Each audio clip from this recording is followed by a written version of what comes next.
ಶ್ರೀಗುರುಭ್ಯೋ ನಮಃ. ಹರಿ ಓಂ. ಶುದ್ಧಾನಂದೋರು ಸಂವಿದ್ಯುತಿಬಲಬಹುಲೌದಾರ್ಯವೀರ್ಯಾದಿದೇಹಂ ಚಿಂತಾ ಸಂತಾಪಲೇಪೋದ್ಭವಮೃತಿಮುಖರಾಶೇಷದೋಷಾತಿದೂರಂ ಸದ್ಭಿರ್ವೈರಾಗ್ಯಭಕ್ತಿಶ್ರುತಿಮತಿನಿಯತಧ್ಯಾನಜಜ್ಞಾನಯೋಗಾತ್ ಗಮ್ಯಂ ವಂದೇ ಮುಕುಂದಾಭಿಧಮಮಲಮಲಂ ಬ್ರಹ್ಮವೇದಾಂತವೇದ್ಯಂ ಅಭ್ರಮಂ ಭಂಗರಹಿತಂ ಅಜಡಂ ವಿಮಲಂ ಸದಾ ಆನಂದತೀರ್ಥಮತುಳಂ ಭಜೆ ತಾಪತ್ರಯಾಪಹಂ ಮೂಕೋಪಿ ಯತ್ಪ್ರಸಾದೇನ ಮುಕುಂದಶಯನಾಯತೆ ರಾಜರಾಜಾಯತೆ ರಿಕ್ತೋ ರಾಘವೇಂದ್ರಂ ತಮಾಶ್ರಯೇ ಆಪಾದಮೌಲಿಪರ್ಯಂತಂ ಗುರುಣಾಮಾಕೃತಿಂ ಸ್ಮರೇತ್ ತೇನ ವಿಘ್ನಾಃ ಪ್ರಣಶ್ಯಂತಿ ಸಿದ್ಧ್ಯಂತಿ ಚ ಮನೋರಥಾಃ. ಶ್ರೀ ಹರಿವಾಯು ಗುರುಗಳ ಚರಣಾರವಿಂದಗಳಲ್ಲಿ ಭಕ್ತಿಪೂರ್ವಕ ಪ್ರಣಾಮಗಳನ್ನು ಅರ್ಪಿಸಿ ಭಗವದ್ಗೀತೆಯ 9ನೇ ಅಧ್ಯಾಯದಲ್ಲಿ ನಿನ್ನೆ ನಾವು ಅನುಸಂಧಾನ ಮಾಡ್ತಾ ಭಗವಂತ ಸೃಷ್ಟಿಯಾದಿಗಳನ್ನು ತಾನೇ ನಡೆಸೋನಾದರೂ ಕರ್ಮಬಂಧನಕ್ಕೆ ಅವನು ಒಳಪಡಲ್ಲ, ಹೇಗಿರ್ತಾನೆ ಅಂತಂತ ಕೇಳಿದ್ದಕ್ಕೆ ಕೃಷ್ಣ ಹೇಳಿದ, ನಾನು ಉದಾಸೀನನಾಗಿರ್ತೇನೆ ಅಂತಂದ. ಉದಾಸೀನ ಅಂತ ಇಷ್ಟೇ ಹೇಳದೇನೆ ಉದಾಸೀನವದಾಸೀನಂ ಅಂತಂದಿದ್ದಾನೆ. ಉದಾಸೀನನೇ ಆಗಿರ್ತೇನೆ ಅಂತಲ್ಲ, ಉದಾಸೀನ ಸದೃಶಯತೆಯ ವರ್ತಮಾನ ಅಂತ ಅರ್ಥ. ಉದಾಸೀನನಂತೆ ಇದ್ದೇನೆ ಹೊರತು ನಾನು ಉದಾಸೀನನಲ್ಲ ಅಂದ ಪರಮಾತ್ಮ. ಏಕೆಂದರೆ ಎಲ್ಲ ಪ್ರಪಂಚದ ಪ್ರತಿಯೊಂದರ ವಸ್ತುಗಳ ನಿಯಂತ್ರಣ ಮಾಡೋನೇ ಭಗವಂತ ಅಂತ ಭಾಗವತಾದಿಗಳಲ್ಲಿ ಹೇಳಿದ್ದಾರೆ. ದ್ರವ್ಯಂ ಕರ್ಮಚ ಕಾಲಶ್ಚ ಸ್ವಭಾವೋ ಜೀವ ಏವ ಚ ಯದನುಗ್ರಹತಃ ಸಂತಿ ನ ಸಂತಿ ಯದುಪೇಕ್ಷಯ ಅಂತಾರೆ. ದ್ರವ್ಯ, ಕರ್ಮ ಹಾಗೂ ಕಾಲ, ಸ್ವಭಾವ ಇವೆಲ್ಲವೂ ಕೂಡ ಪರಮಾತ್ಮನ ಅನುಗ್ರಹದಿಂದಲೇ ಇದ್ದಿದೆ. ಇದು ಭಾಗವತದಲ್ಲಿ ಬರುವಂಥ ಮಾತು. ಚೇತನರೆಲ್ಲ ಪರಮಾತ್ಮನ ಅನುಗ್ರಹಕ್ಕೆ ಒಳಪಟ್ಟೆ ಪ್ರವೃತ್ತಿಯನ್ನು ಮಾಡ್ತಾರೆ. ದ್ರವ್ಯ ಕರ್ಮ ಕಾಲಗಳೂ ಅಷ್ಟೇ, ಧರ್ಮಾದಿಗಳು ಎಲ್ಲವೂ ಭಗವಂತನ ಅನುಗ್ರಹದಿಂದ ಇದ್ದಾರೆ. ಇಂಥ ಪರಮಾತ್ಮನ ಸ್ವರೂಪವನ್ನು ಕರ್ತೃತ್ವ ಇಲ್ಲದವ, ಅವನು ನಿಷ್ಕ್ರಿಯ, ಅವನೇ ಹೇಳಿದಾನೆ ಉದಾಸೀನ ಅಂತ ಹೀಗೆ ಅರ್ಥ ಮಾಡಿಕೊಳ್ಬಾರ್ದು. ಆ ಭಗವಂತನನ್ನು ಉದಾಸೀನನೇ ಅಂತ ತಿಳಿಯದೇನೆ ಉದಾಸೀನನಂತಿದ್ದಾನೆ ಅಂತ ತಿಳಿಬೇಕು. ನ ಕರ್ಮಣ ವರ್ಧತೆ ನೋಕನೀಯಾನ್ ಅಂತ ಶ್ರುತಿ ಹೇಳ್ತದೆ. ಆ ಪರಮಾತ್ಮ ಕರ್ಮಣ ನ ವರ್ಧತೆ ನೋಕನೀಯಾನ್, ಅವನಿಗೆ ಕರ್ಮದಿಂದ ವೃದ್ಧಿ ಅನ್ನೋದಿಲ್ಲ. ಕರ್ಮ ಮಾಡದೇ ಇದ್ದಾಗ ಅವನಿಗೆ ಹ್ರಾಸ ಅಂತ ಇಲ್ಲ. ಕರ್ಮವನ್ನು ನಿಯಂತ್ರಿಸುವವ ಆತ. ಯಾರು ಯಾವುದನ್ನು ನಿಯಂತ್ರಿಸ್ತಾರೆ ಅದು ಅವನನ್ನು ಬಂಧಿಸಲಾರದು. ನಮ್ಮನ್ನು ಕರ್ಮ ಬಂಧಿಸಲಿಕ್ಕೆ ಕಾರಣ ಏನು? ಕರ್ಮವನ್ನು ನಾವು ನಿಯಂತ್ರಿಸಲಾರೆವು, ಹಾಗಾಗಿ ಕರ್ಮ ನಮ್ಮನ್ನು ಬಂಧಿಸ್ತದೆ. ನಮ್ಮನ್ನು ಬಂಧಿಸದೇ ಇರೋ ಹಾಗಾಗಬೇಕಾದ್ರೆ ನಾವು ಕರ್ಮ ನಿಯಂತ್ರಕರಾಗಿರಬೇಕಿತ್ತು, ಅದಂತೂ ಆಗಿಲ್ಲ. ಆದರೆ ಭಗವಂತ ಹಾಗಲ್ಲ. ಯಃ ಕರ್ಮಾಣಿ ನಿಯಾಮಯತಿ, ಕರ್ಮಗಳನ್ನು ಸ್ವತಃ ನಿಯಂತ್ರಿಸ್ತಾನೆ ಅಂತ ಹೇಳ್ತದೆ. ದ್ರವ್ಯಂ ಕರ್ಮಚ ಕಾಲಶ್ಚ ಅನ್ನುವ ಭಾಗವತದ ಮಾತಿನಲ್ಲಿ ಕರ್ಮವನ್ನು ನಿಯಂತ್ರಿಸುವವ ಕರ್ಮವು ಯಾರ ಅನುಗ್ರಹದಿಂದ ಇದೆಯೋ ಅಂತ ಸ್ಪಷ್ಟವಾಗಿ ನಿರವಕಾಶವಾದ ಪ್ರಮಾಣ ಇದ್ದದ್ದರಿಂದ ಭಗವಂತ ಕರ್ಮಬಂಧನಕ್ಕೆ ಪಡುವವನಲ್ಲ ಅಂತ ತಿಳಿಬೇಕು. ಇದು ಉದಾಸೀನವದಾಸೀನಂ ನಮಾಂ ನಚ ಮಾಂ ತಾನಿ ಕರ್ಮಾಣಿ ಅನ್ನೋ ಶ್ಲೋಕದಿಂದ ನಾವು ತಿಳಿಬೇಕಾದಂಥ ಅಂಶ. ಇನ್ನು ನಿನ್ನೆ ಹೇಳುವಾಗ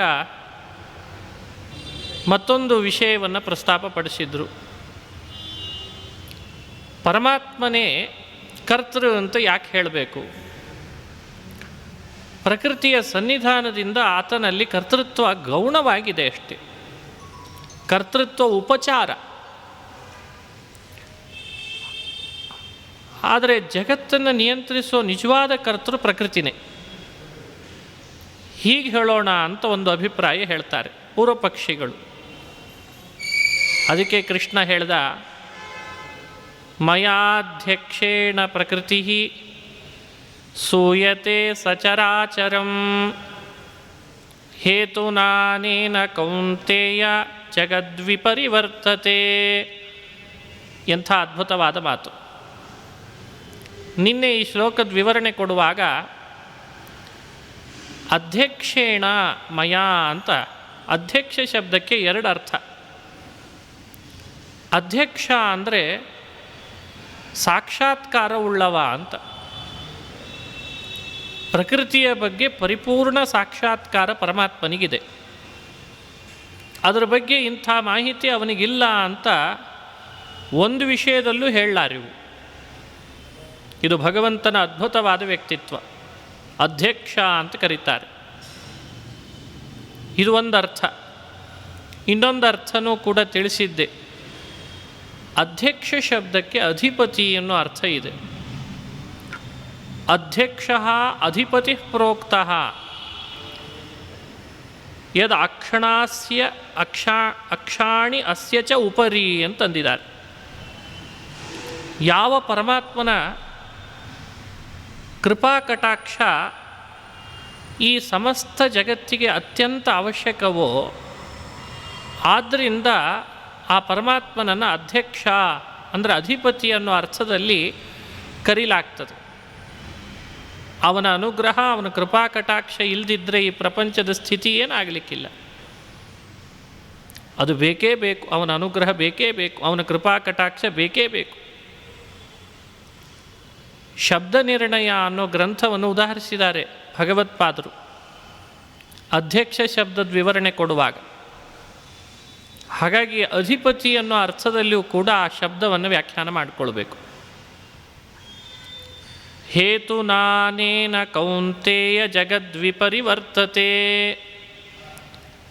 ಅನೇನ ಹೇತುನ ಹೇ ಕೌಂತೆಯ ಜಗತ್ ವಿಪರಿವರ್ತತೆ ಅಂತ ತಿಳಿಸಿದ.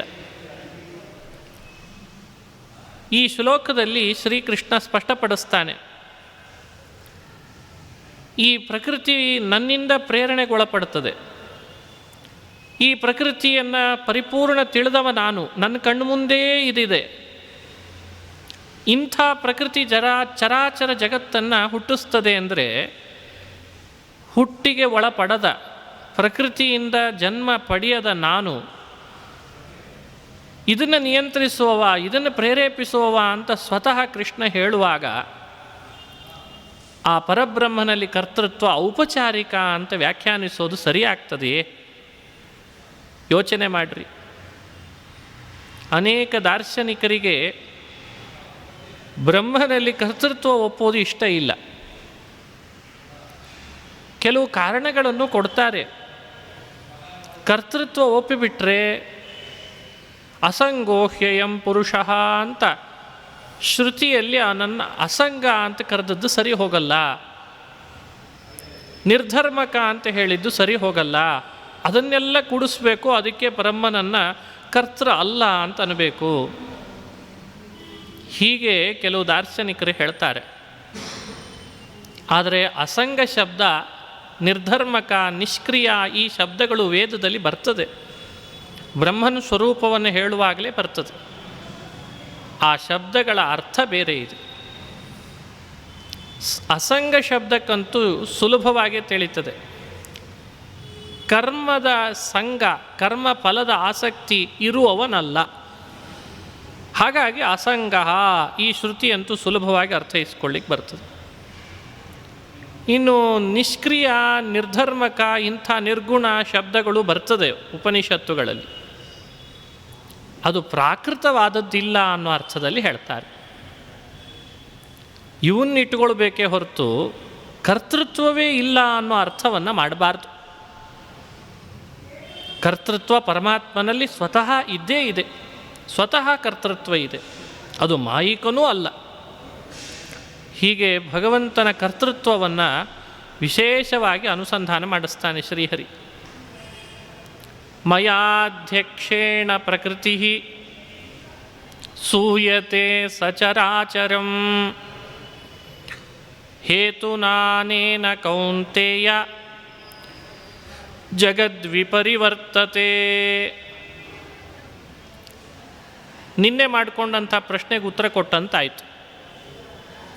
ಉದಾಸೀನನಂತಿದ್ದಾನೆ, ಪ್ರಕೃತಿಯನ್ನು ಅವಲಂಬಿಸಿ ಸೃಷ್ಟಿ ಮಾಡ್ತಾನೆ ಅಂತನ್ನೋ ಮಾತುಗಳಿಂದ ಭಗವಂತನಲ್ಲಿ ಸ್ವತಃ ಕರ್ತೃತ್ವ ಇಲ್ಲವೇನೋ ಅನ್ನೋ ಆಕ್ಷೇಪ ಏನಿತ್ತು ಅದಕ್ಕೆ ಉತ್ತರ ಕೊಟ್ಟಂಗಾಯಿತು.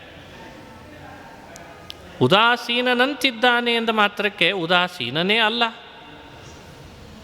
ಪ್ರಕೃತಿಯನ್ನು ಅವಲಂಬಿಸ್ತಾನೆ ಎಂದ ಮಾತ್ರಕ್ಕೆ ಆ ಪ್ರಕೃತಿಯ ಅವಲಂಬನ, ಪ್ರಕೃತಿಯನ್ನು ತನ್ನ ಅಧೀನದಲ್ಲಿಟ್ಟುಕೊಂಡು ತಾನದರ ಅಧ್ಯಕ್ಷನಾಗಿ ಮಾಡ್ತಾನಾದ್ದರಿಂದಲೂ ಕೂಡ ಅವನನ್ನು ನಿಷ್ಕ್ರಿಯ ಅಂತನ್ನುವ ರೀತಿಯಲ್ಲಿ ನಾವು ತಿಳಿಬಾರ್ದು, ಹಾಗೆ ಆಕ್ಷೇಪ ಮಾಡಬಾರ್ದು ಅಂತ ಸ್ಪಷ್ಟಪಡಿಸಿದರು. ಇದು 10ನೇ ಶ್ಲೋಕದ ವಿವರಣೆ. 11ನೇ ಶ್ಲೋಕದಲ್ಲಿ ಕೃಷ್ಣ ಪರಮಾತ್ಮ ಮತ್ತೊಂದು ಸ್ಪಷ್ಟೀಕರಣವನ್ನು ನೀಡ್ತಾನೆ. ಮತ್ತೊಂದು ವಿಷಯದಲ್ಲಿ ದೇವರನ್ನು ಇಷ್ಟು ರೀತಿ ಕರ್ತ ಅಂತ ಸಮರ್ಥನೆ ಮಾಡಿ ಆಯ್ತಲ್ಲ. ಈಗ ಸಂಹಾರಕರ್ತನೂ ಅವನೇ, ಸೃಷ್ಟಿಕರ್ತನೂ ಅವನೇ ಎಲ್ಲ ಹೇಳಿ ಆಯ್ತಲ್ಲ. ಆದರೆ ಒಂದು ಗುಂಪು ಇದನ್ನು ಬಹಳ ವಿರೋಧಿಸ್ತದಲ್ಲ, ಯಾಕೆ ಅಂತ. ಭಗವಂತನೇ ಸೃಷ್ಟಿಕರ್ತ, ಸಂಹಾರಕರ್ತ ಅಂತ ಇಷ್ಟೆಲ್ಲ ಭಗವಂತನೇ ಹೇಳಿದ ಸ್ವತಃ. ಆದರೂ ಪರಮಾತ್ಮನನ್ನು ಅವಮಾನ ಮಾಡ್ತಾರೆ. ಅವಮಾನ ಮಾಡ್ತಾರೆ ಅಂತ ಅಷ್ಟೇ ಅಲ್ಲ, ತಿರಸ್ಕಾರ ಮಾಡ್ತಾರೆ ಅಂತ ಅಷ್ಟೇ ಅಲ್ಲ. ತಿರಸ್ಕಾರ ಮಾಡೋದಲ್ಲದೇನೆ ಅವರಿಗೇನಾದರೂ ಮಾಡಿದ್ದಕ್ಕೆ ಅನರ್ಥ ಆದರೂ ಆಗಬೇಕಲ್ವ.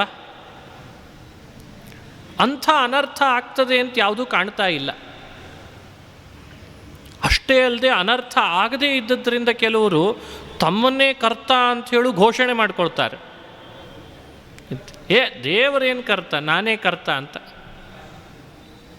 ಪರಮಾತ್ಮನ ಕರ್ತೃತ್ವವನ್ನು ಇಷ್ಟು ಹೇಳಿಯೂ ತಿರಸ್ಕಾರ ಮಾಡೋದಲ್ಲದೆ ತಮ್ಮನ್ನೇ ತಾವು ಕರ್ತ ಅಂತ ಘೋಷಣೆ ಬೇರೆ ಮಾಡ್ಕೊಳ್ತಾರೆ. ಮತ್ತು ದೇವರು ಕರ್ತ ಅಂತ ಹಿಂದೆ ಹೇಳಿದ್ದು ಯೋಗ್ಯ ಅಲ್ಲ, ಅದನ್ನು ಅಲುಗಳಿಬೇಕು ಅಂತ ಹೊರಡ್ತಾರೆ. ಈ ಥರದವರು ಇದ್ದಾರೋ ಇಲ್ಲೋ ಲೋಕದಲ್ಲಿ? ಈ ಥರದವರು ಇದ್ದಾರೆ ಎಂದಾಗ ಅವ್ರಿಗೆ ಏನು ಹಾಗಾದರೆ ಅನರ್ಥ ಆಗ್ತದೋ ಇಲ್ಲವೋ ಇದ್ರ ಬಗ್ಗೆ ಸ್ವಲ್ಪ ವಿವರಣೆ ಕೊಡು ಅಂತ ಕೇಳಿದರೆ ಅದಕ್ಕಂತಾನೆ ಕೃಷ್ಣ, ಅವಜಾನಂತಿ ಮಾಂ ಮೂಢ ಮಾನುಷೀಂ ತನುಮಾಶ್ರಿತಂ ಪರಂ ಭಾವಮಜಾನಂತೋ ಮಮ ಭೂತ ಮಹೇಶ್ವರಂ. ಹೌದು, ಪರಮಾತ್ಮನನ್ನು ತಿರಸ್ಕರಿಸೋರಿದ್ದಾರೆ. ಭಗವಂತ ಸರ್ವಜ್ಞ, ಅವನಿಗೆ ಗೊತ್ತಿಲ್ಲದೆ ಇದ್ದದ್ದು ಏನಿದೆ. ತಿರಸ್ಕಾರ ಮಾಡ್ತಾರೆ ಪರಮಾತ್ಮನ ವ್ಯಕ್ತಿತ್ವವನ್ನು, ಅವನ ಕರ್ತೃತ್ವವನ್ನು. ಮೇಲಾಗಿ ಅವನು ಸರ್ವಕರ್ತ ಅಲ್ಲ ಅಂಥೇಳು ಕೂಡ ಸಾಕಷ್ಟು ಗ್ರಂಥಗಳನ್ನೇ ಬರೀತಾರೆ. ಅವನಲ್ಲ ಸರ್ವಕರ್ತ ಅಂತ ಹೇಳಿದ್ದು ಸರಿನೇ ಅಲ್ಲ ಅಂತ ಬರೆದಿದ್ದಾರೆ ಬಹಳ ಜನ.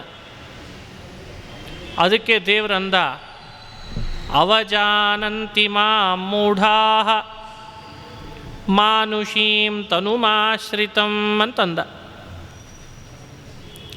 ಇದು ಪರಮಾತ್ಮ ಆಡಿದಂಥ ಮಾತು.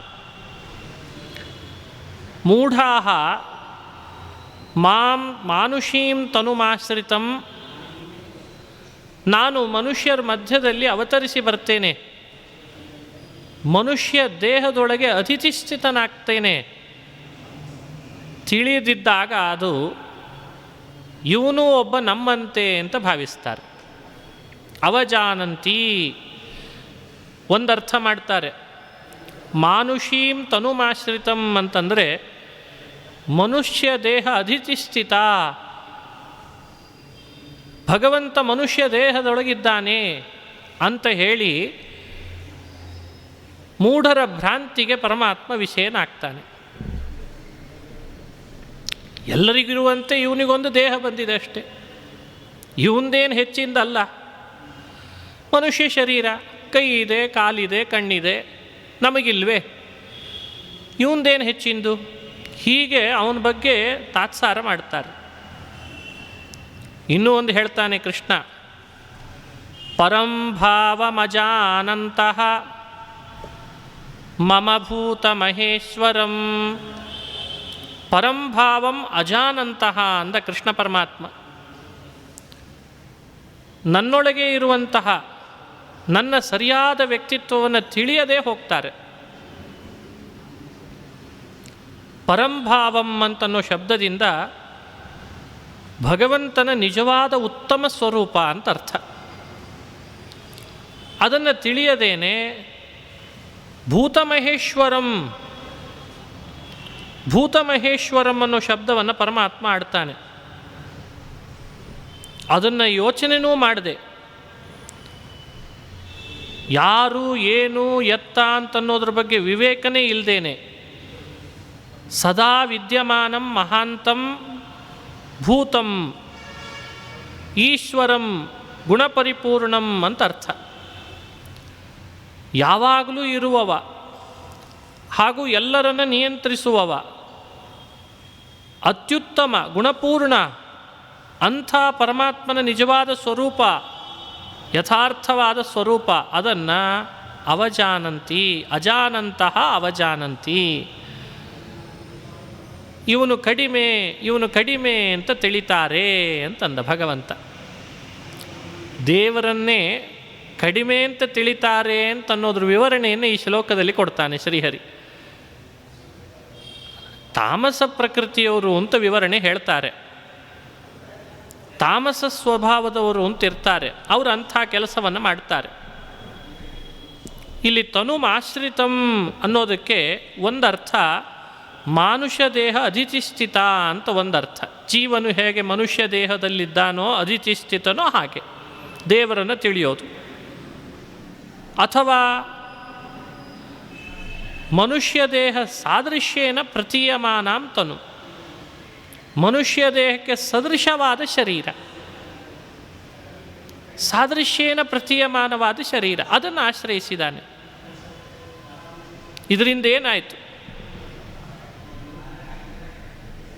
ಮನುಷ್ಯ ದೇಹ ಪರಮಾತ್ಮನಿಗಿಲ್ಲ. ಆ ದೇಹ ಇಲ್ಲದಿದ್ದರೂ ಕೂಡ ಅದರಂತೆ ಇದು ದೇಹ ಇದೆ ಅಂತ ಅವನನ್ನು ತಿಳಿದು ಅವಮಾನ ಮಾಡೋದು. ತನುಂ ತನುಂ ಅನ್ನೋ ಶಬ್ದದಿಂದ ಶರೀರ ಅನ್ನೋ ಅರ್ಥ, ಅದನ್ನು ಇಟ್ಟುಕೊಂಡು ವ್ಯಾಖ್ಯಾನ ಮಾಡಿದ್ದಾರೆ. ಹೀಗೆ ಭಗವಂತನ ಬಗ್ಗೆ ಅವನ ವ್ಯಕ್ತಿತ್ವವನ್ನು, ಅವನ ಗುಣಪೂರ್ಣತೆಯನ್ನು ಅಲ್ಲಗಳಿತಾರೆ. ಅವರಿದ್ದಾರೆ ಲೋಕದೊಳಗೆ ಅಂತ ವ್ಯಾಖ್ಯಾನ ಮಾಡಿ ಹೇಳ್ತಾನೆ ಕೃಷ್ಣ. ಆದರೆ ಹಿಂದೆ ಹೇಳಿದ್ದ ಪ್ರಶ್ನೆ ಮಾಡುವವ ಅವರಿಗೇನೂ ಅನರ್ಥ ಆಗಲ್ಲಲ್ಲ, ಈ ರೀತಿ ದೇವರ ಬಗ್ಗೆ ತಿಳಿದ್ರೂ ಅವರಿಗೆ ಅನರ್ಥ ಆಗಲ್ಲಲ್ಲ ಅಂತ ಕೇಳಿದ್ದ. ಅನರ್ಥ ಆಗಲ್ಲ ಅನ್ನೋದನ್ನು ಅಲಗಳಿತಾನೆ ಶ್ರೀಹರಿ. ಯಾರು ಪರಮಾತ್ಮನ ಬಗ್ಗೆ ತಪ್ಪಾಗಿ ತಿಳಿತಾರೆ ಅವನ ಸ್ವರೂಪವನ್ನು, ಆ ತಿಳಿದವರಿಗೆ ಅನರ್ಥ ಇದ್ದೇ ಇದೆ. ಅದನ್ನು 12ನೇ ಶ್ಲೋಕದಲ್ಲಿ ಹೇಳ್ತಾನೆ. ಮೋಘಾಶಾ ಮೋಘ ಕರ್ಮಾಣೋ ಮೋಘಜ್ಞಾನ ವಿಚೇತಸಃ ರಾಕ್ಷಸೀಮಾಸುರೀಂಚೈವ ಪ್ರಕೃತಿಂ ಮೋಹಿನೀಂ ಶ್ರಿತಾಃ. ಇದು 12ನೇ ಶ್ಲೋಕ. ಈ ಶ್ಲೋಕದಲ್ಲಿ ಕೃಷ್ಣ ಹೇಳ್ತಾನೆ,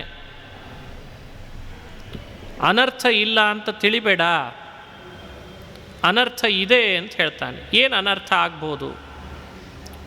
ಮೋಘಾಶಾಹ. ನೋಡಿ ಕೃಷ್ಣನ ಮಾತು. ಭಗವಂತನನ್ನು ತಿರಸ್ಕರಿಸುವವರು, ದ್ವೇಷಿಸುವವರು ಏನಂತ ಕರೆಸ್ಕೊಳ್ತಾರೆ? ಮೋಘಾಶಾಹ. ಅವರ ಆಶೆಗಳೆಲ್ಲವೂ ವ್ಯರ್ಥವಾಗ್ತದೆ. ಅದಕ್ಕೆ ಮೋಘಾಶಾಹ ಅಂತ ಕರೀತಾರೆ.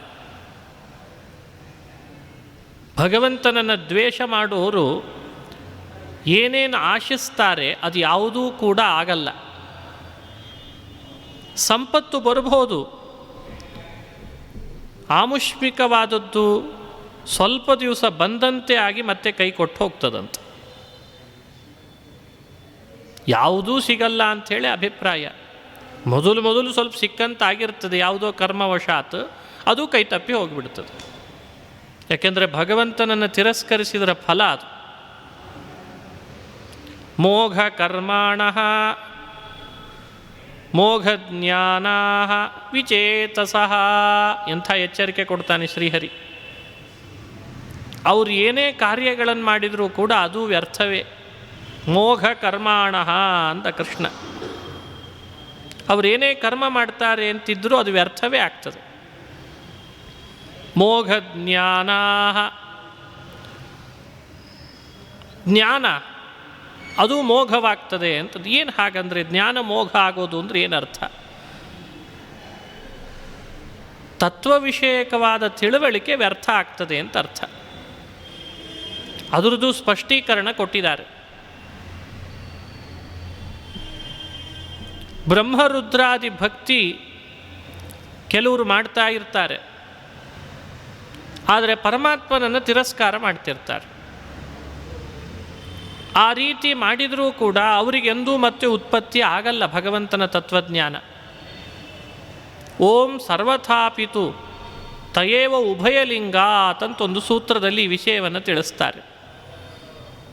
ಬ್ರಹ್ಮರುದ್ರಾದಿ ಭಕ್ತ್ಯಾದ್ಯುಪಾಯೇನ ಅನುತ್ಪತ್ತಿರೇವ. ಬ್ರಹ್ಮನಲ್ಲಿ ಭಕ್ತಿ ಮಾಡಿಬಿಡ್ತೀನಿ, ರುದ್ರನಲ್ಲಿ ಭಕ್ತಿ ಮಾಡಿಬಿಡ್ತೀನಿ, ಅದರಿಂದ ಏನಾದರೂ ಸಿದ್ಧಿ ಪಡ್ಕೊಳ್ತೀನಿ ಅಂತ ಹೋದರೂ ಕೂಡ ಅದು ಸಾಧ್ಯವಿಲ್ಲ. ಭಗವಂತನ ಜ್ಞಾನ ಅವರಿಗೆ ವ್ಯರ್ಥವೇ. ಜ್ಞಾನ ಸಿಗದಂತೆಯೇ ಉತ್ಪತ್ತಿನೇ ಆಗಲ್ಲ, ಜ್ಞಾನೋತ್ಪತ್ತಿನೇ ಆಗಲ್ಲ. ಬಹಳ ಜನ ಕೇಳ್ತಿರ್ತಾರೆ, ಭಗವಂತನ ಜ್ಞಾನ ನಮಗೂ ಬರೋ ಹಾಗೆ ಯಾಕೆ ಆಗಬಾರ್ದು? ಏನದರ ಹಿನ್ನೆಲೆ? ಯಾಕೆ ಆಗ್ತಾ ಇಲ್ಲ? ಮೋಘಜ್ಞಾನಾಃ. ಭಗವಂತನನ್ನು ತಿರಸ್ಕಾರ ಮಾಡಿದ್ರ ಫಲವೇ ಅದು. ಜ್ಞಾನ ಬರದೇ ಇರೋ ಹಾಗೆ ಅಡ್ಡ ಮಾಡ್ತದೆ, ಅದೇ ಪ್ರತಿಬಂಧಕವಾಗ್ತದೆ. ಅದಕ್ಕೆ ವಿಚೇತಸಃ ಕೃಷ್ಣ ಹೇಳಿದ ವಿಚೇತಸಃ. ಅವರ ಚೇತಸ್ ಅಂದರೆ ಮನಸ್ಸು. ಅವರು ಯಾವಾಗಲೂ ಪರಮಾತ್ಮನ ವಿರುದ್ಧವಾದ ಮನಸ್ಸನ್ನೇ ಮಾಡ್ತಿರ್ತಾರಂತೆ. ಇದು ದೇವರನ್ನು ಅವಮಾನಿಸಿದರ ಫಲ. ವಿರುದ್ಧ ಮನಸ್ಕಾಹ ಅಂತ ಅರ್ಥ. ಮತ್ತೊಂದು ಮಾತು ಹೇಳ್ತಾನೆ ಕೃಷ್ಣ, ಕಿಂಬಹುನ. ಇಷ್ಟೇ ಅಲ್ಲ, ಯಾವ ಥರದ ಆಮುಷ್ಮಿಕ ಪುಮರ್ಥವೂ ಅವರಿಗಿಲ್ಲವೇ ಇಲ್ಲ. ಇಹಲೋಕದ ಪುಮರ್ಥ ಸಾಧ್ಯವೇ ಇಲ್ಲ ಅವರಿಗೆ ಬರಲಿಕ್ಕೆ. ಹಾಗಾದರೆ ಕೆಲವು ಮಾತುಗಳು ಭಾಗವತದಲ್ಲಿ ಬರ್ತದೆ. ದ್ವೇಷಾತ್ ಚೈದ್ಯಾದಯೋ ನೃಪಾಃ. ದ್ವೇಷದಿಂದಲೇ ಶಿಶುಪಾಲ, ದಂತವಕ್ತ್ರ ಇವರಿಗೆಲ್ಲ ಭಗವಂತ ಮುಕ್ತಿ ಕೊಟ್ಟ ಅಂತ ಬರ್ತದೆ. ಅದರ ಅರ್ಥ ಏನು? ಆ ಮಾತಿಗೆ ಹೇಗೆ ಅಭಿಪ್ರಾಯ? ನಿತ್ಯದಲ್ಲಿ ಬಿಡದಂತೆ ಮಾಡಬೇಕು ಅನ್ನೋ ಅಭಿಪ್ರಾಯ ಇಟ್ಕೊಂಡು ಆ ಮಾತು ಬಂದಿದೆ ಅಂತ. ಯಾರ್ಯಾರು ಪರಮಾತ್ಮನನ್ನು ಸ್ವಾಭಾವಿಕವಾಗಿ ದ್ವೇಷ ಮಾಡ್ತಾರೆ, ಶಿಶುಪಾಲಾದಿಗಳು ಸ್ವಾಭಾವಿಕ ದ್ವೇಷ ಮಾಡಿದವರಲ್ಲ, ಸ್ವಭಾವದಿಂದಲೇ ಪರಮಾತ್ಮನನ್ನು ದ್ವೇಷ ಮಾಡ್ತಾರೆ ಅಂತಾದರೆ ಅವರಿಗೆ ಅನರ್ಥನೇ ಇದೆ ಅಂತ ಶಾಸ್ತ್ರ ತೀರ್ಮಾನ ಮಾಡಿದೆ. ಅವರಿಗೆ ಭಗವಂತನ ತತ್ವಜ್ಞಾನ ಹುಟ್ಟಲಿಕ್ಕೇ ಸಾಧ್ಯ ಇಲ್ಲ. ಅದನ್ನೇ ಅಂತಾರೆ, ರಾಕ್ಷಸೀಮಾಸುರೀಂಚೈವ ಪ್ರಕೃತಿಂ ಮೋಹಿನೀಂ ಶ್ರಿತಾಃ. ರಾಕ್ಷಸೀಂ ಆಸುರೀಂಚೈವ ಯೋನಿಂ ಅಂತಾರೆ. ಬುದ್ಧಿಗೆ ಭ್ರಂಶವನ್ನುಂಟು ಮಾಡುವ ಅಸುರ ಸಂಬಂಧಿಯಾದಂತಹ ಆ ಸ್ವಭಾವಕ್ಕೆ ಒಳಪಟ್ಟ ತಮೋಯೋಗ್ಯರು ನನ್ನನ್ನು ಯಾವಾಗಲೂ ಕೂಡ ಈ ತರಹ ಅವಮಾನ ಮಾಡ್ತಾರೆ, ತಿರಸ್ಕರಿಸ್ತಾರೆ, ದ್ವೇಷ ಮಾಡ್ತಾರೆ. ಎಲ್ಲ ಸ್ವಭಾವದವರು ಅಲ್ಲ, ಸಾತ್ವಿಕ ಸ್ವಭಾವದವರು ಪರಮಾತ್ಮನನ್ನು ದ್ವೇಷ ಮಾಡ್ತಾರೆ ಅಂತಲ್ಲ. ಸ್ವಭಾವದಿಂದ ಯಾರು ತಾಮಸರಾಗಿರ್ತಾರೆ ಅವರು ಪರಮಾತ್ಮನನ್ನು ದ್ವೇಷ ಮಾಡೋ ಹಾಗೆ ಆಗ್ತದಷ್ಟೆ. ಇದನ್ನು ಕೃಷ್ಣ ಈ ಶ್ಲೋಕದಲ್ಲಿ ನಮಗೆ ಸ್ಪಷ್ಟಪಡಿಸ್ತಾ ಇದ್ದಾನೆ. ಅವರಿಗೆ ಅಷ್ಟು ದ್ವೇಷ ಬರಲಿಕ್ಕೆ ಕಾರಣವೇ ಅವರ ಸ್ವಭಾವ. ಉಳಿದವರಲ್ಲಿ ಹಾಗಲ್ಲ. ಒಂದಿಷ್ಟು ಕೆಡಕಾದಾಗ ಸ್ವಲ್ಪ ದ್ವೇಷ ಮಾಡ್ತಿರ್ತಾರೆ, ಸಾಂದರ್ಭಿಕವಾದ ದ್ವೇಷ, ಕಾದಾಚಿತ್ಕ. ಆದರೆ ಆ ಕಾಲ ಕಳೆದ ಮೇಲೆ ಮತ್ತೆ ಪುನಃ ಅವರು ಪರಮಾತ್ಮನಲ್ಲಿ ಭಕ್ತಿನೇ ಮಾಡ್ತಾರೆ. ಭಕ್ತಿಯು ಭಗವಂತನ ವಿಶೇಷವಾದಂತಹ ಭಕ್ತಿ ಏನಿದೆ ಅದು ಜೀವನ ಸ್ವಭಾವದಲ್ಲಿ ಸೇರಿಕೊಂಡಿರ್ತದೆ. ಸ್ವಭಾವದಿಂದ ಯಾರು ಭಕ್ತರಿರ್ತಾರೆ ಅವರು ಭಗವಂತನನ್ನು ದ್ವೇಷ ಮಾಡಲ್ಲ. ಸ್ವಭಾವದಿಂದ ಯಾರು ತಾಮಸರಿರ್ತಾರೆ ಅವರು ಪರಮಾತ್ಮನನ್ನು ದ್ವೇಷ ಮಾಡೋದು ಬಿಟ್ಟು ಬೇರೆ ಮಾಡಲ್ಲ. ಅಂಥ ಸ್ವಭಾವದವರಿಗೆ ಈ ಶ್ಲೋಕವನ್ನು ಕೃಷ್ಣ ಹೇಳಿದ. ಹಾಗಾಗಿ ನಾವು ಮಾಡಿದ ಪ್ರಶ್ನೆಗೆ ಎಷ್ಟು ಸ್ಫುಟವಾದ ಉತ್ತರ ಕೊಟ್ಟ. ಇಷ್ಟು ಕರ್ತೃತ್ವ ಪರಮಾತ್ಮನಲ್ಲಿ ಇದೆ ಅಂತಿದ್ರೂ ಕೂಡ ದ್ವೇಷ ಯಾಕೆ ಮಾಡ್ತಾರೆ, ಅದಕ್ಕೆ ಇಷ್ಟು ಸ್ಪಷ್ಟ ಹೇಳ್ದ. ರಾಕ್ಷಸೀಂ ಆಸುರೀಂಚೈವ ಪ್ರಕೃತಿಂ ಮೋಹಿನೀಂ ಶ್ರಿತಾಃ. ಪ್ರಕೃತಿಂ ಅನ್ನೋ ಶಬ್ದದಿಂದ ಇಲ್ಲಿ ಸ್ವಭಾವ ಅಂತ ಅರ್ಥ. ಗೀತೆಯಲ್ಲಿ ಪ್ರಕೃತಿ ಶಬ್ದ ಸಾಕಷ್ಟು ಕಡೆಯಲ್ಲಿ ಬರ್ತದೆ. ಕೆಲವು ಕಡೆ ಪ್ರಕೃತಿ ಶಬ್ದಕ್ಕೆ ಸ್ವಭಾವ ಅನ್ನೋ ಅರ್ಥ ಮಾಡಬೇಕು, ಕೆಲವು ಕಡೆ ಪ್ರಕೃತಿ ಶಬ್ದಕ್ಕೆ ಪ್ರಧಾನ ಅಂತ ಅರ್ಥ. ಈ ಪ್ರಪಂಚವನ್ನು ನಿರ್ಮಾಣ ಮಾಡುವ ಉಪಾದಾನ ಏನಿದೆ ಪ್ರಕೃತಿ, ಅದು. ಇಲ್ಲಿ ಪ್ರಕೃತಿ ಅಂತಂದರೆ ಸ್ವಭಾವ, ಅದು ತಮೋಗುಣದ ಸ್ವಭಾವ. ಹಾಗಾಗಿ ಅವರು ಪರಮಾತ್ಮನಲ್ಲಿ ದ್ವೇಷ, ಪರಮಾತ್ಮನ ಬಗ್ಗೆ ಅವಮಾನ, ತಿರಸ್ಕಾರದ ಭಾವ ಹೊಂದಿರ್ತಾರೆ ಅಂತ ತಿಳಿ. ಅಂದರೆ 11, 12 ಎರಡೂ ಶ್ಲೋಕಗಳು ಭಗವಂತನನ್ನು ದ್ವೇಷ ಮಾಡೋದರ ಹಿನ್ನೆಲೆ ಏನು ಅಂತ ವಿವರಣೆ ಕೊಡಲಿಕ್ಕೆ ಬಂದಿದೆ. ಕೆಲವ್ರ ಬಗ್ಗೆ ನಾವೇ ಅಂತ ಇರ್ತೀವಿ, ಎಷ್ಟು ಹೇಳಿದರೂ ಭಗವಂತನ ಬಗ್ಗೆ ಅವರಿಗೆ ಸಿಟ್ಟು, ದ್ವೇಷ ಕಡಿಮೆ ಆಗ್ತಾ ಇಲ್ಲ ಅಂತ. ಕಡಿಮೆ ಆಗ್ತಾ ಇಲ್ಲ ಅಂದರೆ ಅಭಿಪ್ರಾಯ ಏನು? ರಾಕ್ಷಸೀಮಾಸುರೀಂಚೈವ ಪ್ರಕೃತಿಂ ಮೋಹಿನೀಂ ಶ್ರಿತಾಃ. ನಿಮ್ಮರ ಕಣ್ಣು ಮುಂದೆ ಇರ್ತಾರೆ ಇಂಥ ಸ್ವಭಾವದವರು. ಇವರೇನು ಬಹಳ ದೂರ ಹೋಗಬೇಕಾಗಿಲ್ಲ. ಅವರಿಗೆ ಯಾವ ರೀತಿಯಿಂದ ಹೇಳಿದರೂ ಕೂಡ ಆ ದ್ವೇಷನೇ ಮಾಡ್ತಾರೆ, ತಿರಸ್ಕಾರನೇ ಮಾಡ್ತಿರ್ತಾರೆ. ಅಂತಹ ಒಂದು ಗುಂಪಿದೆ, ಅದನ್ನು ಕೃಷ್ಣನೇ ಸ್ಪಷ್ಟಪಡಿಸಿ ಹೇಳಿಬಿಟ್ಟ. ಇದು 11 ಹಾಗೂ 12ನೇ ಶ್ಲೋಕವನ್ನು ನೋಡಬೇಕು. 13ನೇ ಶ್ಲೋಕದಲ್ಲಿ ಕೃಷ್ಣ ಹೇಳ್ತಾನೆ, ಹಾಗಾದರೆ ಪರಮಾತ್ಮನಲ್ಲಿ ದ್ವೇಷ ಮಾಡದೇ ಇರುವ ಒಂದು ಸ್ವಭಾವದವರು ಅಂತಿದ್ದಾರ? ಅವ್ರು ಯಾರು? ಅವರು ಹೇಗಿರ್ತಾರೆ? ಅದನ್ನು ತಿಳ್ಕೊಳ್ಬೇಕಲ್ಲ. ದೋಷ ಸ್ವಭಾವ ಇದೆ, ತಮಸ್ವಭಾವ ಇದೆ ಅಂಥೇಳಿ ದ್ವೇಷ ಮಾಡ್ತಾರೆ ಅಂತ ಹೇಳ್ದ.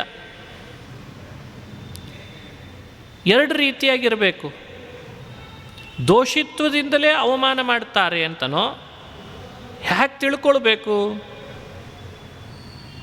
ಅದಕ್ಕೆ ಹೇಳ್ತಾನೆ, ಮಹಾತ್ಮಾನಸ್ತು ಮಾಂ ಪಾರ್ಥ ದೈವೀಂ ಪ್ರಕೃತಿಮಾಶ್ರಿತಾಃ ಭಜಂತ್ಯನನ್ಯ ಮನಸೋ ಜ್ಞಾತ್ವಾ ಭೂತಾತಿಮವ್ಯಯಂ. ಹಿಂದಿನ ಶ್ಲೋಕದಲ್ಲಿ ರಾಕ್ಷಸೀಂ ಆಸುರೀಂ ಪ್ರಕೃತಿಂ ಅಂತಂದ. ಈ ಶ್ಲೋಕದಲ್ಲಿ ದೈವೀಂ ಪ್ರಕೃತಿಂ ಅಂತ ಹೇಳ್ತಾ ಇದ್ದಾನೆ. ದೈವೀಂ ಪ್ರಕೃತಿಂ ಅನ್ನೋ ಶಬ್ದದಿಂದ ದೇವತೆಗಳು ಅಂತೇನಿದ್ದಾರೆ ಅವರನ್ನೇ ತಗೊಳ್ಬೇಕು ಅಂತಲ್ಲ, ಮುಕ್ತಿಯೋಗ್ಯರು ಅಂತ ಅರ್ಥ. ಮುಕ್ತಿಯೋಗ್ಯ ಜೀವರು ಅಂತಿರ್ತಾರೆ, ಅಂತಹ ಜೀವ ಸಂಬಂಧಿನಿ ಸ್ವಭಾವ ಅದನ್ನು ಆಶ್ರಯಿಸಿದಂಥ ಮಹಾತ್ಮರು ಅಂತೇನಿದ್ದಾರೆ, ಮಹಾಮನಸ್ಕರು, ಅವರು ಭೂತಾದಿಂ ಅವ್ಯಯಂ, ಭೂತಾದಿಂ ಅಂದರೆ ಭೂತ ಅಂದರೆ ಜೀವ, ಅವರ ಆದಿಂ ಅಂದರೆ ಕಾರಣ ಅಂತ ಅರ್ಥ. ಕಾರಣನೂ ಆದ, ಅವ್ಯಯಂ ನಾಲ್ಕು ಥರದ ನಾಶ ಇಲ್ಲದಂತಹ ಪರಮಾತ್ಮನನ್ನು ಅನನ್ಯ ಮನಸಃ, ಬೇರೆ ಕಡೆಯಲ್ಲಿ ಮನಸ್ಸೇ ಹಾಕದೆ ತದೇಕ ಚಿತ್ತರಾಗಿ ಭಗವಂತನನ್ನು ಭಜಿಸ್ತಾರೆ ಅಂತಂದ ಕೃಷ್ಣ. ಯೋಚನೆ ಮಾಡಿರಿ, ಈ ಶ್ಲೋಕಗಳನ್ನು ಈ ರೀತಿಯಾಗಿ ಅನುಸಂಧಾನಕ್ಕೆ ತರಬೇಕು ನಾವು. ಲೋಕದಲ್ಲಿ ದೇವರನ್ನು ದ್ವೇಷ ಮಾಡುವವರು ನಮ್ಮ ಕಣ್ಣಿಗೆ ಬೀಳ್ತಿದ್ದಾರೆ. ಆ ದ್ವೇಷದ ಹಿನ್ನೆಲೆ ಏನು ಹಾಗಾದರೆ ಅನ್ನೋದನ್ನು ಕೃಷ್ಣ ಎಷ್ಟು ಸ್ಪಷ್ಟವಾಗಿ ಹೇಳ್ದ. ಭಕ್ತಿ ಮಾಡೋರಿದ್ದಾರೆ, ಆ ಭಕ್ತಿಯ ಹಿನ್ನೆಲೆ ಏನು ಅಂತ ಕೃಷ್ಣ ಸ್ಪಷ್ಟ ಹೇಳ್ದ. ಎರಡಕ್ಕೂ ಕೃಷ್ಣ ಕೊಟ್ಟ ಉತ್ತರ ಪ್ರಕೃತಿ ಅಂತಂದ. ಪ್ರಕೃತಿ ಶಬ್ದ ಸ್ವಭಾವವನ್ನು ಹೇಳ್ತದೆ. ಆಸುರಿ ಪ್ರಕೃತಿ, ದೈವಿ ಪ್ರಕೃತಿ ಅಂತ ಎರಡು ಮಾಡಿದ. ಆಸುರಿ ಪ್ರಕೃತಿ ಇರುವವರು ದ್ವೇಷ, ತಿರಸ್ಕಾರ ಇವನ್ನೇ ಮಾಡ್ತಾರೆ. ದೈವಿ ಪ್ರಕೃತಿ ಇರುವವರು ಅನನ್ಯ ಮನಸ್ಕರಾಗಿ ನನ್ನನ್ನು ಭಜಿಸ್ತಾರೆ. ಈಗ ಕೇಳು, ನೀನೇನಂದಿ? ಇಷ್ಟು ಕರ್ತೃತ್ವ, ಸಂಹಾರ ಮಾಡುವವನು ಎಲ್ಲ ಗೊತ್ತಿದ್ರೂ ದೇವರನ್ನು ಯಾಕೆ ದ್ವೇಷ ಮಾಡ್ತಾರೆ? ಉತ್ತರ ಸಿಂಪಲ್ ಆಗಿ ಕೊಟ್ಟ. ನನ್ನನ್ನು ಭಜಿಸೋರ ಗುಂಪು ಅಂತ ಒಂದಿದೆ, ನನ್ನನ್ನು ದ್ವೇಷಿಸೋರ ಗುಂಪು ಅಂತ ಒಂದಿದೆ. ಭಜಿಸೋರ ಗುಂಪು ಅಂತೇನಿದೆ ಅದರ ಹಿಂದೆ ಅವರ ಸ್ವಭಾವ ಅದು ದೈವಿ ಪ್ರಕೃತಿ, ಅಂದರೆ ಮುಕ್ತಿಯೋಗ್ಯವಾದ ಸ್ವಭಾವ ಆಗಿರ್ತದೆ. ದ್ವೇಷಿಸುವ, ತಿರಸ್ಕರಿಸುವವ್ರದ್ದೇನು ಗುಂಪಿದೆ ಅದು ಆಸುರಿ ಪ್ರಕೃತಿ, ಅಂದರೆ ಅದರ ಹಿಂದೆ ಅಸುರ ಸ್ವಭಾವ ಮಾಡಿಸ್ತಾ ಇರ್ತದೆ ಆ ಕೆಲಸವನ್ನು. ಯಾರು ಯಾವ ಸ್ವಭಾವದವರಾಗಿರ್ತಾರೋ ಆ ಸ್ವಭಾವಕ್ಕನುಗುಣವಾಗಿಯೇ ಅವರಿಂದ ಕ್ರಿಯೆಗಳು ನಡೀತವೆ. ದೈವಿ ಪ್ರಕೃತಿಯವರಾಗಿದ್ದರೆ ದೇವರ ಭಜನೆ, ದೇವರಲ್ಲಿ ಅನನ್ಯವಾಗಿ ಭಕ್ತಿ ಮಾಡೋದು ಅದು ನಡೀತದಂತೆ. ಆಸುರಿ ಸ್ವಭಾವದವರಾಗಿದ್ದರೆ ದೇವರ ದ್ವೇಷ, ತಿರಸ್ಕಾರ ಅದು ನಡೀತದಂತೆ.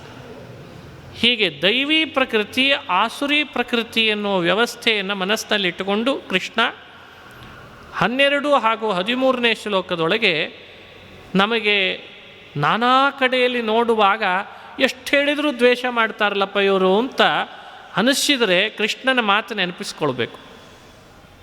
ದ್ವೇಷದ ಹಿಂದೆ ಅವರ ಸ್ವಭಾವ ಇದೆ. ತಿರಸ್ಕಾರ ಮಾಡ್ತಿದ್ದಾರೆ ಪರಮಾತ್ಮನನ್ನು ಅಂದರೆ ಅದರ ಹಿಂದೆ ಒಂದು ಸ್ವಭಾವ ಇದೆ. ಈ ಎಚ್ಚರಿಕೆ ನಮಗಿರಬೇಕು. ನೋಡಿ, ಕೃಷ್ಣ ಹೇಳಿದ ಮಾತಿನ ಪ್ರಕಾರ ಆಸುರಿ ಪ್ರಕೃತಿಯನ್ನು ಆಶ್ರಯಿಸಿದ ಒಂದು ಗುಂಪು, ಬಿ ದೈವಿ ಪ್ರಕೃತಿಯನ್ನು ಆಶ್ರಯಿಸಿದಂಥ ಇನ್ನೊಂದು ಗುಂಪು. ಆಸುರಿ ಪ್ರಕೃತಿಯನ್ನು ಆಶ್ರಯಿಸಿದ್ದು ತಿರಸ್ಕಾರ, ಅದು ಯಾವತ್ತಿದ್ರೂ. ದೈವಿ ಪ್ರಕೃತಿಯನ್ನು ಆಶ್ರಯಿಸಿದ್ದು ಭಗವಂತನಲ್ಲಿ ವಿಶೇಷ ಭಜನೆ. ಇಷ್ಟಿಟ್ಕೊಂಡ್ರೆ ಎಲ್ಲ ಪ್ರಶ್ನೆಗಳಿಗೆ ಉತ್ತರ ಸಿಕ್ಬಿಡ್ತದೆ.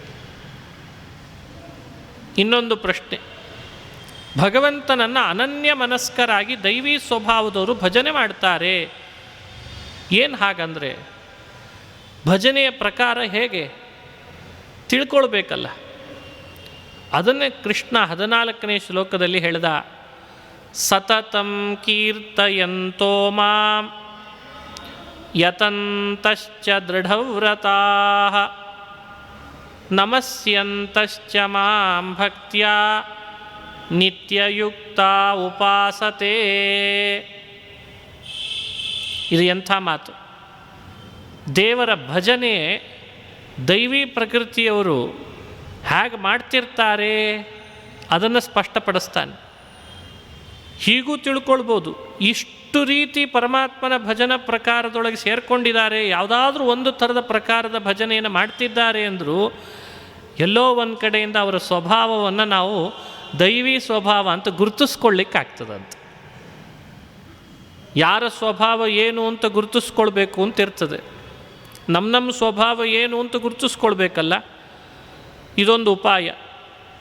ಪರಮಾತ್ಮನ ಮಾತಿನಂತೆ ಭಜನ ಪ್ರಕಾರಗಳಲ್ಲಿ ನಾವು ಯಾವುದಾದ್ರೂ ಒಂದಿಷ್ಟು ಪ್ರಕಾರದೊಳಗೆ ಸೇರ್ಕೊಂಡಿದ್ದೇವೆ ಅಂತಾದರೆ ನಾವು ಬಹುಶಃ ದೈವಿ ಸ್ವಭಾವದವ್ರು ಇರಬೇಕು ಅಂತ ಗುರುತಿಸ್ಕೊಳ್ಬೋದು.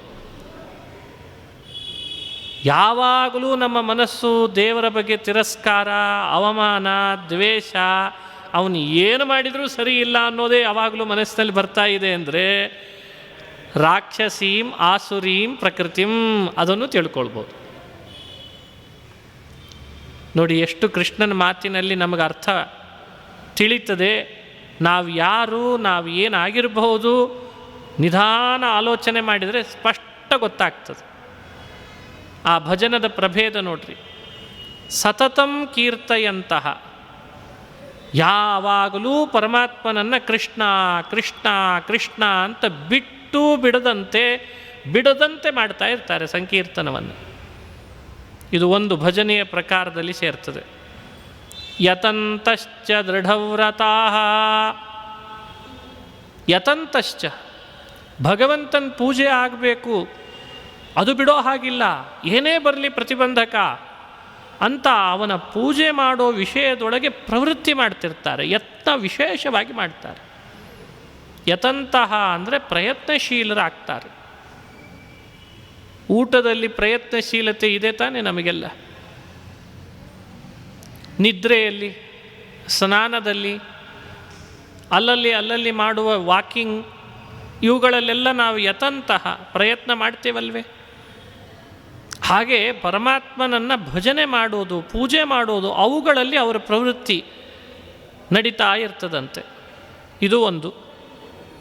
ದೃಢವ್ರತಾಃ, ಉಪವಾಸಾದಿ ನಿಯಮಗಳು ಏನು ವ್ರತ ಇದೆ ಅದರಲ್ಲಿ ಭಾಳ ದೃಢರಾಗಿರ್ತಾರಂತೆ.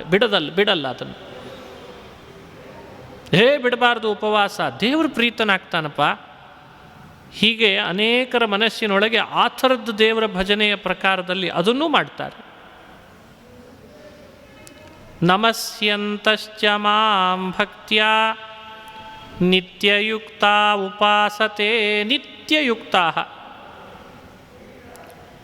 ನಿತ್ಯದಲ್ಲಿ ಮನಸ್ಸನ್ನು ಪರಮಾತ್ಮನಲ್ಲಿ ಯೋಜನೆ ಮಾಡಿರ್ತಾರೆ. ಭಗವಂತನಲ್ಲಿ ಮನಸ್ಸನ್ನು ಇರಿಸೋದೇ ಒಂದು ನಿತ್ಯ ಯೋಗ. ಮನೋಯೋಗ ಅಂತಂತಾರೆ ಇದನ್ನು. ಇನ್ನೊಂದು ಅರ್ಥನೂ ಮಾಡಿದ್ದಾರೆ.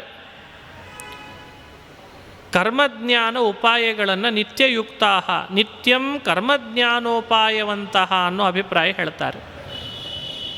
ಬಿಡದೇ ಕರ್ಮ, ಬಿಡದೇ ಜ್ಞಾನ ಯಾವಾಗಲೂ ತಮ್ಮೊಳಗಿಟ್ಟುಕೊಂಡಿರ್ತಾರೆ. ಇದು ಒಂದು ದೇವರ ಭಜನೆಯಲ್ಲೇ ಸೇರ್ತದೆ. ಇದು ಭಜನೆಯ ಪ್ರಕಾರದಲ್ಲೇ ಸೇರ್ತದೆ. ಭಕ್ತಿಯ ನಮಸ್ಯಂತಹ, ಭಕ್ತಿಯಿಂದ ನಮ್ಮನ್ನು ನಮಸ್ಕಾರ ಮಾಡ್ತಾ ಇರ್ತಾರೆ. ಹೀಗೂ ಇದೆ. ಭಕ್ತಿಯಿಂದ ನಮಸ್ಕರಿಸೋದು, ದೇವರನ್ನು ಉಪಾಸನೆ ಮಾಡೋದು, ಮನಸ್ಸನ್ನು ಪರಮಾತ್ಮನಲ್ಲೇ ಇರಿಸೋದು, ಉಪವಾಸಾದಿ ವ್ರತಗಳನ್ನು ಮಾಡುವಾಗ ದೃಢತೆಯನ್ನು ಮೆರೆಯೋದು, ಭಗವಂತನ ಪೂಜಾದಿಗಳಲ್ಲಿ ಯತ್ನ ಮಾಡೋದು, ಹಾಗೂ ಕೃಷ್ಣ ಕೃಷ್ಣ ಅಂತ ಪರಮಾತ್ಮನ ನಾಮಗಳನ್ನು ಯಾವಾಗಲೂ ಬಾಯ್ತುಂಬ ಕೀರ್ತನೆ ಮಾಡೋದು. ಇದಲ್ವೇ ಭಜನೆಯ ಪ್ರಕಾರ. ಇದು ನಿಮ್ಮೊಳಗೆ ಅಲ್ಲಲ್ಲಿ ಆಗಾಗ ಅಥವಾ ಯಾವಾಗಲೂ ನಡೀತದೆ ಅಂತಾದರೆ ವಿಶೇಷಣೆ. ಸತತಂ ಕೀರ್ತಯಂತೋ ಮಾಂ ಯತಂತಶ್ಚ ದೃಢವ್ರತಾಃ ನಮಸ್ಯಂತಶ್ಚ ಮಾಂ ಭಕ್ತ್ಯ ನಿತ್ಯಯುಕ್ತ ಉಪಾಸತೆ. ಪರಮಾತ್ಮನ ಉಪಾಸನೆ, ಭಗವಂತನಿಗೆ ನಮಸ್ಕಾರ, ಹಾಗೂ ಅವನಲ್ಲೇ ಮನಸ್ಸನ್ನು ಇರಿಸುವ ಮನೋಯೋಗವುಳ್ಳೋ ಇರೋದು, ಮತ್ತು ವ್ರತಗಳನ್ನು ಚೆನ್ನಾಗಿ ದೃಢವಾಗಿ ಆಚರಣೆಯಲ್ಲಿ ತರೋದು, ಎಂಥೆಂಥ ಅದ್ಭುತವಾದದ್ದು ಇವೆಲ್ಲ.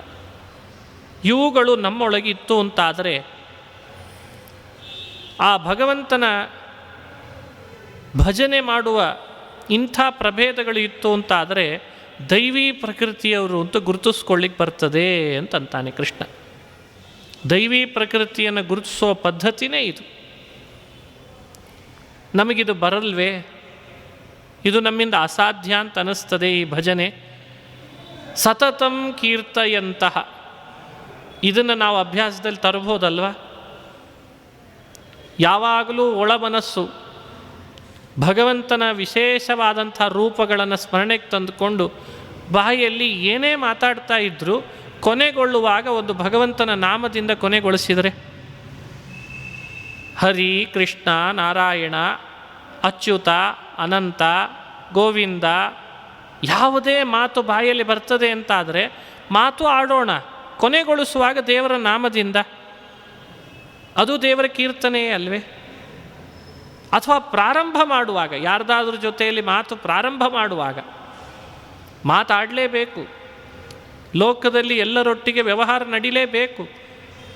ಆದರೆ ಜೊತೆಯಲ್ಲಿ ದೇವರ ಕೀರ್ತನೆಯನ್ನು ಕೂಡ ಅಲ್ಲಿಗೆ ಅಳವಡಿಸ್ಕೊಂಡ್ರೆ ಅದಕ್ಕೆ ಸತತಂ ಕೀರ್ತಯಂತಹ, ಎಂಥ ಅದ್ಭುತ ಇದು. ಯತಂತಶ್ಚ, ಭಗವಂತನ ಪೂಜೆ, ಅವನ ಧ್ಯಾನ, ಅವನ ಸ್ಮರಣೆ ಮಾಡೋದರಲ್ಲಿ ಯತ್ನಶೀಲರಾಗಬೇಕು. ಅದು ಸತ್ಯನೇ. ಕೆಲವ್ರು ಏನಂತಾರೆ ಅಂದರೆ, ಎಲ್ಲವನ್ನೂ ದೇವರೇ ಮಾಡಿಸ್ತಾನಲ್ವ, ಅವನು ಸರ್ವಕರ್ತ, ಹಾಗಾದರೆ ನನ್ನಿಂದ ಪೂಜೆಯನ್ನು ಅವನೇ ಮಾಡಿಸ್ಕೊಳ್ಳಿ, ನಾನು ಮಾಡಲ್ಲ ಅಂತ ಸುಮ್ಮನೆ ಕೊಡ್ತಾರೆ, ಪ್ರಯತ್ನ ಮಾಡಲ್ಲ. ಕೆಲವರಿಗೆ ಹಾಗಿದೆ ಭಾವನೆ, ಪ್ರಯತ್ನ ಮಾಡಲ್ಲ, ಎಲ್ಲ ಅವ ಮಾಡಿಸ್ಕೊಳ್ಳಿ. ಅದು ತಪ್ಪಾಗ್ತದೆ, ಆ ಧೋರಣೆ ತಪ್ಪು. ಅದಕ್ಕೆ ಕೃಷ್ಣ ಹೇಳ್ತಾನೆ ಯತಂತಹ ಕೀರ್ತಯಂತಹ ಯತಂತಹ ಅಂತಂತಾನೆ. ಮಾಂ ಸತತಂ ಕೀರ್ತಯಂತಹ ಯತಂತಹ ಅಂದರೆ ನಮಗೆ ಅಂತ ಒಳಗಡೆಯಲ್ಲಿ ಒಂದು ಕರ್ತೃತ್ವ ಏನಿದೆ ಆ ಅಲ್ಪವಾದದ್ದು, ಅದಕ್ಕನುಗುಣವಾಗಿ ನಾವು ಪ್ರಯತ್ನಶೀಲರಾಗಲೇಬೇಕು. ಅವನ ಇಚ್ಛೆಗೆ ಬಂದರೆ ಆಗಲಿ, ಅವ ಪ್ರೇರಣೆ ಮಾಡಿದರೆ ಮಾಡಲಿ, ಅವ ಮಾಡಿಸ್ಕೊಂಡ್ರೆ ಮಾಡಿಸ್ಕೊಳ್ಳಿ, ಹಿಂಗೆ ಕೆಲವ್ರ ಧೋರಣೆ. ಹಾಗಿಲ್ಲ ಅಂತದೆ ಭಗವದ್ಗೀತೆ. ಯತಂತಹ, ನೀನು ಸ್ವತಃ ನೀನು ಇಚ್ಛೆಪಟ್ಟು ಇಚ್ಛೆ ರೂಪವಾಗಿ ಪ್ರಯತ್ನ ಮಾಡಬೇಕು.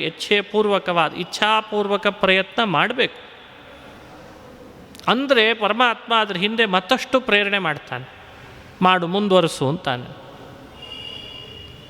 ದೃಢವ್ರತಾ, ವ್ರತ ನಿಯಮಗಳಲ್ಲಿಯೂ ಅಷ್ಟೇ, ಉಪವಾಸಾದಿ ನಿಯಮ ವ್ರತಗಳ ವಿಷಯದಲ್ಲಿಯೂ ಕೂಡ ದೃಢತೆ ಬೇಕು. ಇದನ್ನು ಮಾಡಿದರೆ ಪಾಪ ಕಳೀತದೆ, ಶಾಸ್ತ್ರ ಹೇಳಿದೆ, ಶಾಸ್ತ್ರದ ಮೇಲೆ ವಿಶ್ವಾಸ. ಇದು ಮಾಡಿದರೆ ಪರಮಾತ್ಮ ಪ್ರೀತನಾಗೇ ಆಗ್ತಾನೆ. ಹಾಗೂ ಮಾಡುವಾಗಲೂ ದೃಢತೆ ಇರಬೇಕು ಮಾಡುವ ಕಾರ್ಯದ ಬಗ್ಗೆ. ಮತ್ತು ನಮಸ್ಯಂತಹ, ಭಕ್ತಿಯಿಂದ ಪರಮಾತ್ಮನನ್ನು ನಮಸ್ಕರಿಸೋದು ಬಹಳ ದೊಡ್ಡ ಭಜನೆಯ ಪ್ರಕಾರದಲ್ಲಿ ಸೇರಿದ್ದಿದೆ. ಉಪಾಸತೆ, ಪರಮಾತ್ಮನನ್ನು ಉಪಾಸನೆ ಮಾಡೋದು.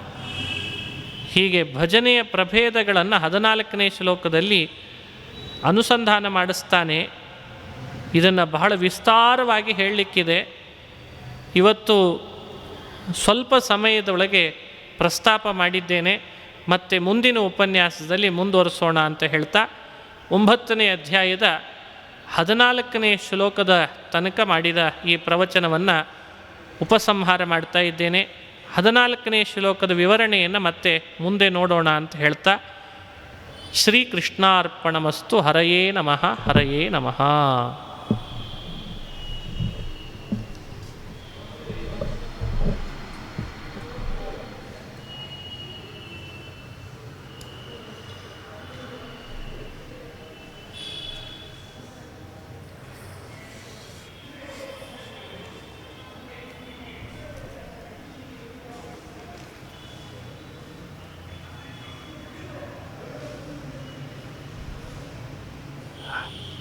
ಹರಿ.